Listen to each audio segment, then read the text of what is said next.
بسم الله الرحمن الرحيم الحمد لله رب العالمين. Bon André. Koro robo nga fula. Ma fo ni wati. Obsika fo. Akadi mba fo ni ba. Ba fo ni cha. Obsika fo sabula wati to temena.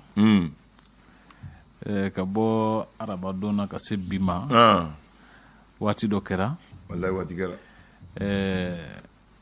Ka ame bara fana na. Naam.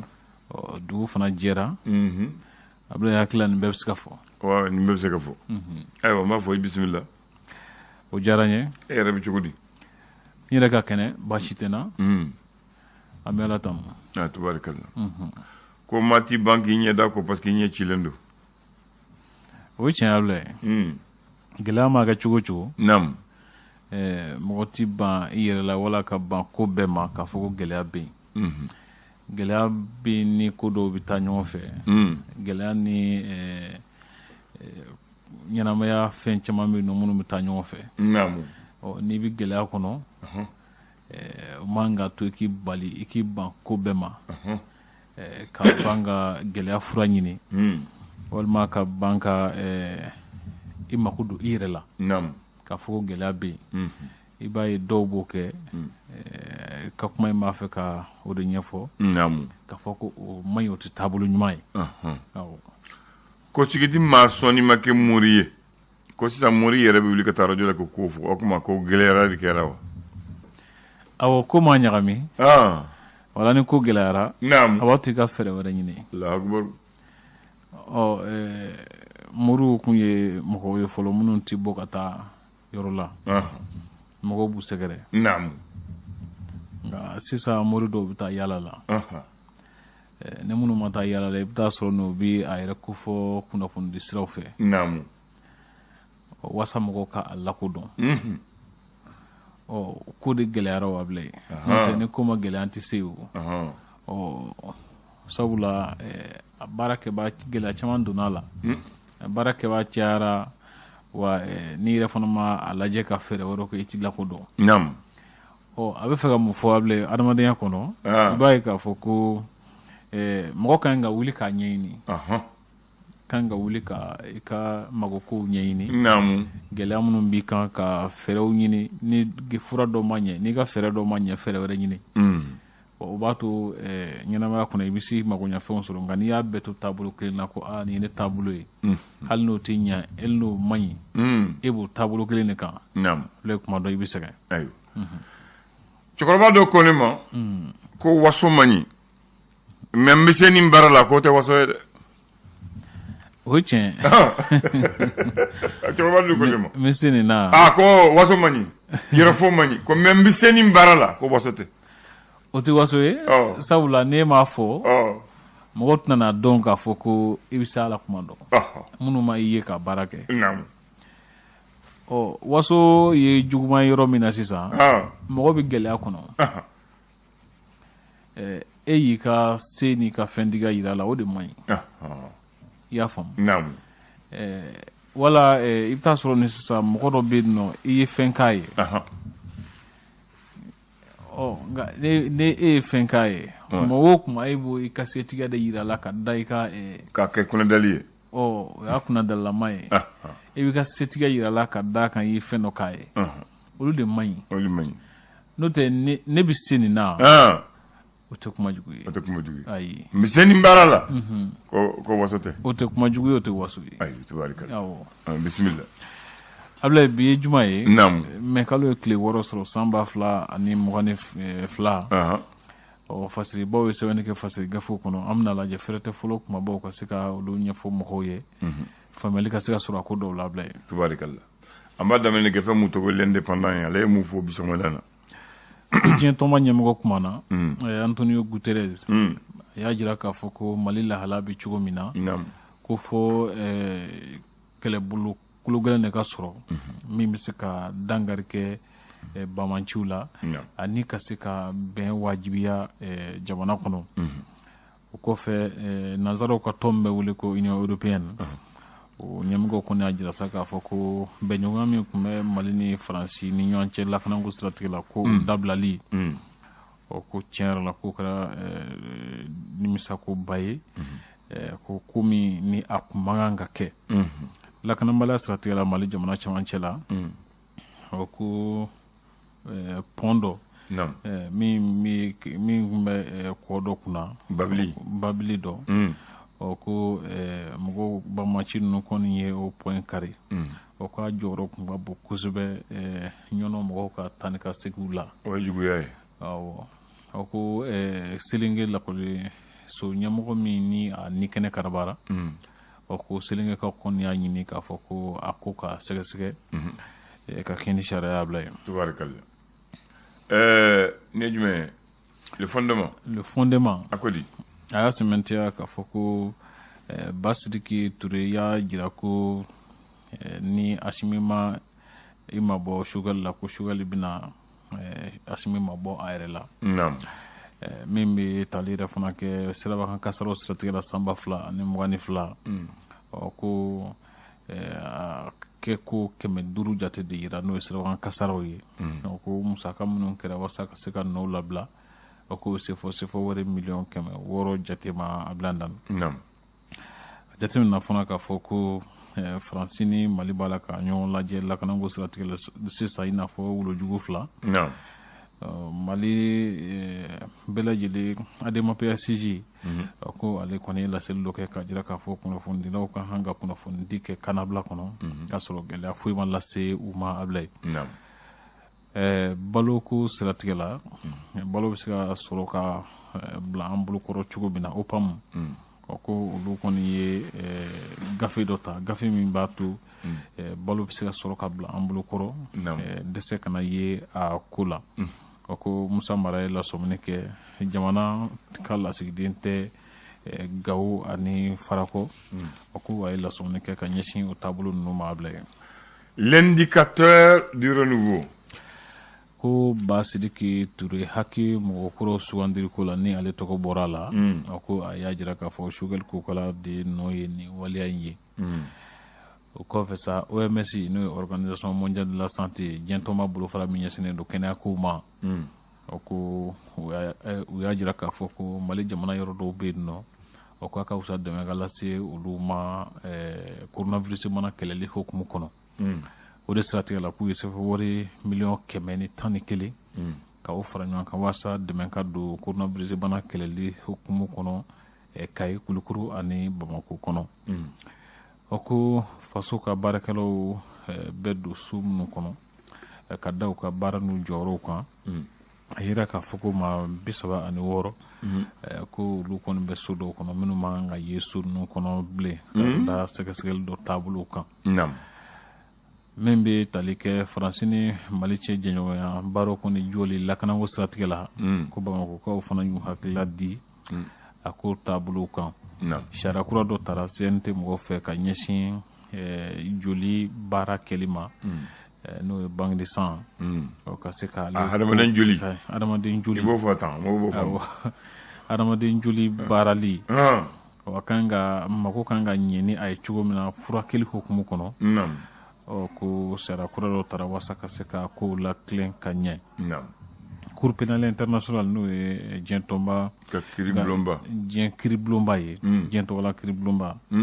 ko olu kɔni ye a jira sa k'a fɔ u ka bolofara bɛ Bamako yan n'u b'a la ka kalan dɔ di kunnafonidilaw ma walasa u ka baara taabolo ka se ka ɲɛdɔn cogo min na bila ye tubaarikala lesɔn faso ka fasiri a jira k'a fɔ ko sariya 5 kɔni taara CNT mɔgɔw fɛ olu la i b'a ye k'a fɔ ko polisiw ka mɔgɔ minnu bɛ polisiya la olu jɔyɔrɔ ka baara kan ka kɛ cogo min na hukumu min kɔnɔ n'o ye statut des fonctionnaires de la police ye ko baaraw kɛra ani baarakɛlaw fana ka taabolow fana ko falen donna o la n'o ye code de travail ye ka jira sa k'a fɔ ko mɔgɔ minnu bɛ ka baara bɛ jɔ ka sababu kɛ gɛlɛya ye cakɛda kan n'o ye chômage technique ye ko o bɔra kalo 3 la ka taa kalo 6 la ani minnu fana bɛ baara la ko fɛɛrɛw fana tigɛra walasa min b'a to u ka baaraw bɛ se ka sinsin u bolo cogo min na logement sociaux n'o ye siso dili ko min kɛra n'a kuma bɛ sen na halisa tako 2nan in o ko kulu min sigira wasa ka baara kɛ n'o ye commission ye k'olu ye fiɲɛ minnu kun bɛ fɔlɔ la ni o bɔra ma o k'u ye o fiɲɛ ninnu de latilen ko lasigiden 3 fana olu nana k'u ka lasigidenya yamaruya sɛbɛnw dira kuluba colonel Assimi Goïta cɛmancɛ fanga ɲɛma. Mali d'aujourd'hui bi Mali y'a jira k'a fɔ ko mɔgɔ minnu b'a fɛ ka fiɲɛ don Baviye senkɔrɔ Fédération Malienne de Football ɲɛmɔgɔya la n'o ye Mali senandolaci ye soba ɲɛmɔgɔya so ye ko u ye sɛbɛn mun ci ka taa FIFA la ko FIFA kɔni ye u jaabi ka ɲɛ min yɛrɛ fana bɛ tali kɛ logement sociaux diliko la ko so 223 min n'a yira k'a fɔ danfara yira ni laban ni dɔnni ni ɲɔgɔn cɛ o ko minisiri kɔni y'a jira k'a fɔ ko soko minisiri ko foyi ma to a ko kɔ a bila nana ko kuma tɛ tiɲɛ ye ko ka da mɔgɔw ka hakɛw sarabaliya kan ka da u gɛnna kan u gɛnne ka bɔ baara la hakɛ min kan ka sara u ye ni k'u ka baaraw jɔ k'a sɔrɔ ni a man ka jɔ a ma kɛ ka kɛ ni sariya ye ko kulu min bɛ wele ko AMVSOS ko olu kɔni jalakira sariya fɛ k'a fɔ k'u kan ka sefa wari $163 sara Seku Sala ɲanga dunni ma 11 wɛrɛw ye wa k'u ka wari mara yɔrɔ kɔni minɛna u tɛgɛ tɛ se ka da u kan bilen banque la ko munna colonel Assimi Goïta ma sɔn ka taa seli kɛ misiriba la Mali aujourd'hui mɔgɔw bɔlen don a ko dɔw kalama ko Segu san 1000 laban ninnu na maa minnu fana tɔgɔ fɔra kosɛbɛ k'i b'a ye k'a fɔ ko Bamadu Simaka ale fana bɛ o mɔgɔw cɛma ni waati ninnu na ko Maroc lasigiden kura ale kɔni ye a ka lasigidenya sɛbɛn yamaruya sɛbɛn di colonel Assimi Goïta ma kunungo kuluba sɔgɔmada na kunnafoni teli kumabɔ ye nin y'a bila tubarikala Bamanan André n bɛ taa ne ye Bamakɔ kɔnɔ o bɛ se ka kɛ boulevard du peuple b'o dɔn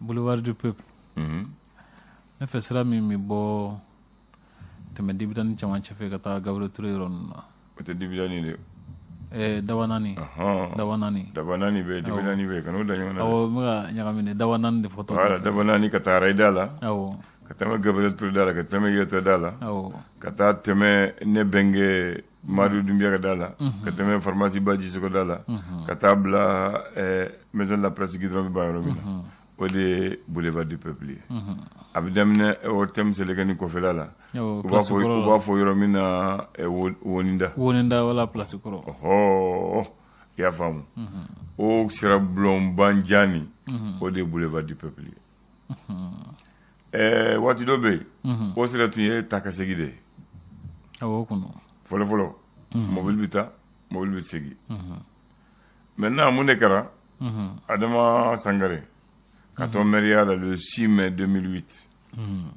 ale de ko a bɛ projet dɔ kɛ pour améliorer la circulation de Bamako ko ils vont faire un projet qu'on appelle Anneau Sotrama ni hakili b'a la ko kuma cɛra waati kosɛbɛ ale ye mɔgɔw bɛɛ fara ɲɔgɔn kan k'u wele ko Anneau Sotrama bɛna dilan Anneau Sotrama ko u bɛna an ka wari CFA wari a miliyari 7 ani 15 ka k'a la k'a dilan pour que Bamakɔ ka se ka fɛrɛ mɔgɔw bɛ se ka circuler u fɛrɛ ma circulation ka ɲɛnabɔ o de y'a hakilina ye ko Anneau Sotrama a couloir bis sur le boulevard du peuple jusqu'au Raïda ko mun de tun bɛ kɛ aménagement des voies piétonnes ko bi tɛmɛsira senatɔmɔlaw tɛmɛsira labɛn aménagement des nanos circulaires pour limiter les bis Sotrama ko fɛn kelen bɛ dilan Sotrama ni bis tɛmɛsira aménagement d'un site pour les particuliers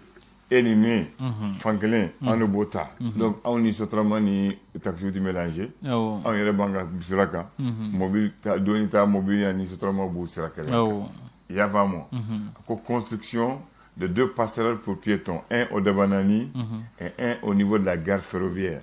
Donc c'est ko sɛnɛma fana tɛna fo i bɛ boli ka gidɔrɔn tigɛ ko u bɛna étagère de bila mɔgɔw bɛ yɛlɛ a kan i b'a traverser ka taa sugu kɔnɔ i ferme dɔ yɔrɔ dɔ bɛ ka taa ambassade d'Amérique kɔrɔ la i b'o taa yɔrɔ la ka taa fo gare aménagé la ka ɲɛsi hôpital Gabriel Touré ma i bɛ k'o to sugu la i bɛ yɛlɛ kɔ ka taa jigi gare kɔnɔ donc k'a sɔrɔ e ni mobile ma ye e ma boli k'o de kɛ ko gare fana bɛ dilan o gare bɛ kɛ gare kelen ye mobile bɔra Bamakɔ yɔrɔ o yɔrɔ an bɛ taa an yɔrɔ sɔrɔ o la donc o de tun ye projet ko n'o banna confection de pièces pour caser les gens qui ont été affectés par les projets.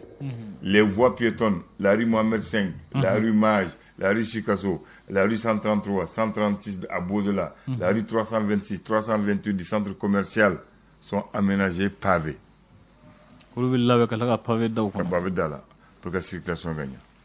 Donc, il y a un négatif de Willy. Ka gidron ke chefla ka chechini béton armé ka selekeni ko ka béton wilala ka nege kala pour que mo woni ferre kala ma kase gidron o shima mo wala mine si sa yere ara jugara ka to korolen ga jonde fuyi nere seren fe bol dabla wa chama dawanan chama jen dobe no kra nyama bon ro de funay donc au projet ni muntumbe bamako nogoya o de kala gele ni ko ni gatili kana fi bo sere fere ayi ba kanu ka munumunu ne bo chamanje munumunu no te ni gubi te chamanje fe iti wati mi ke munumunu na ibo ke chamanje ne ka sere mabu no la de Allahu akbar parce ubi ibe mine it se tanye it se koble kabako de wela mine do gali ba fo bi se ko tse it se sengible Allahu akbar fambe jama aduma da ko ba vivre en fil la situation ablay ngone ga nogo neta nogo wati ro funa kra so mara jonania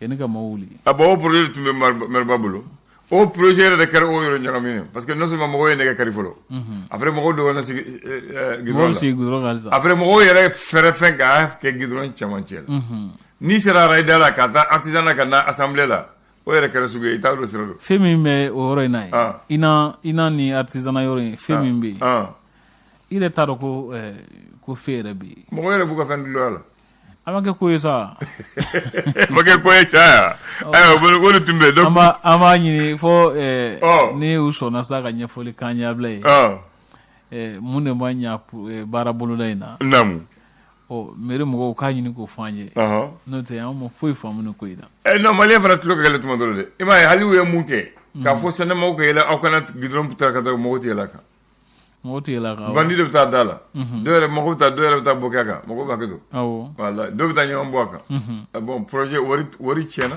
projet manya circulation manya nabo nyo ve nyama mimbe yoro nai ore fona na ko into nyaamidi parce que munun kan ngateme o sirafe ulu wajibi ka ta fara don no fona ga do ma ko nyaami chugo ya sikatol abisna ge hali sinda oro tisro kuma te buli roma kuma bana itrawore jite